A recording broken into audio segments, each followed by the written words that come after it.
Mae rhyngrwyd a'r cyfryngau cymdeithasol yn llefydd gwych i ddod o hyd i wybodaeth, ond yn union fel ferysau, mae gwybodaeth ffug neu gamarweiniol yn gallu lledaenu ac achosi niwed. Gall gwybodaeth o'r fath wneud i chi ofni rhywbeth di niwed, neu hyd yn oed gael dylanwad drwg ar eich penderfyniadau.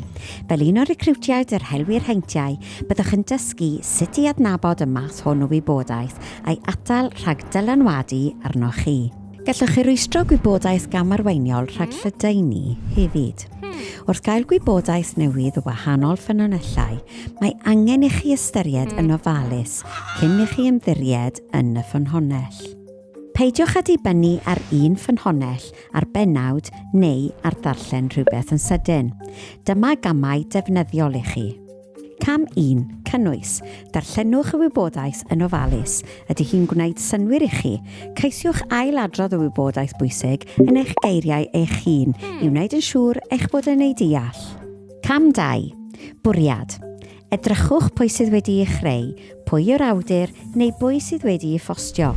Pam ei bod wedi ei chreu, ei ysgrifennu, ei rhannu neu ei ffostio. Allai hyn ddylanwadu ar y wybodaeth sy'n cael ei chyflwyno. Cam 3. Cyd-destun. Pa fath o ffynhonnell yw hon ac a yw'r math yma o ffynhonnell yn cael ei ystyried yn ffordd o gael gwybodaeth ddibynadwy ar y pwnc yma fel arfer.